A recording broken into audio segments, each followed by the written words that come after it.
Personhood, the common element of two national sins. The fight to outlaw the slavery institution was fierce and bloody, and it was fought around the issue of personhood. Today the effort to preserve the bloody practice of abortion is centered around the personhood issue as well. What is hard to understand is the fact that the institution of slavery has been obliterated from American society, while abortion is fiercely protected by those in power. Fulcrum 7 has published a comprehensive article dealing with this issue. I have taken the liberty of borrowing a group of comments from this publication with the hope of sharing them with you. The sin of abortion is as the sin of slavery. I encourage those watching this video to copy the link for the original article and enjoy the extremely valuable description of these dramatic events. The issue of abortion, infanticide, could easily be described as the greatest and most controversial issue our nation has had to grapple with for the last half of a century. It reminds me of another issue our country had to grapple with in the past, the issue of slavery. The slave owners went to great lengths to protect the practice, which they benefited from, and even tried to justify it, claiming that it benefited black people, or that blacks were not human. Abortion is a great blight upon this nation today, just as slavery was back then.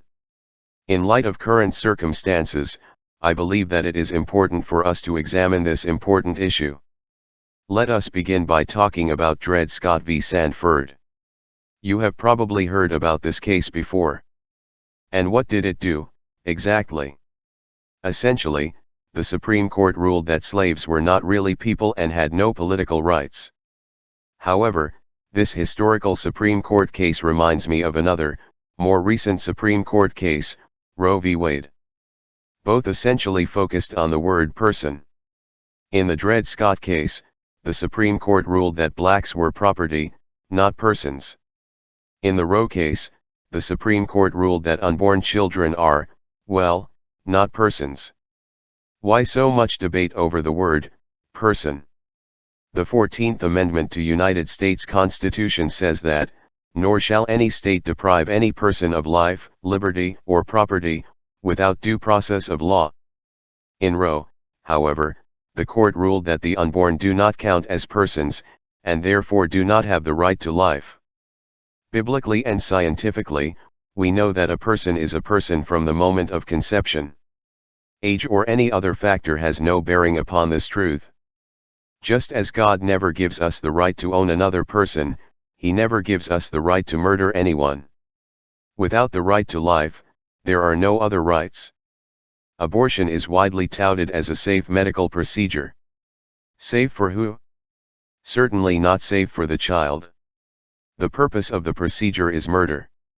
We shame and vilify, and for good reason, the evil institution of slavery, while the evil practice of abortion is heralded as a human right. Some advocate for abortion to be accepted in cases of rape, incest, or disease of the child. There are no acceptable excuses for abortion.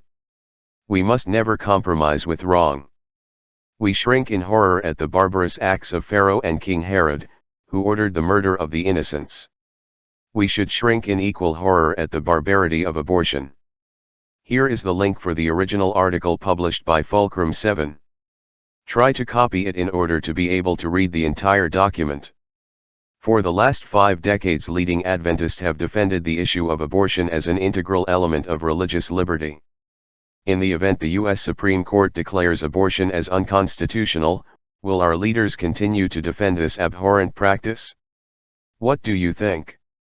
Save this video. Please, share this video with your friends. And watch the videos listed below. And post your comments below.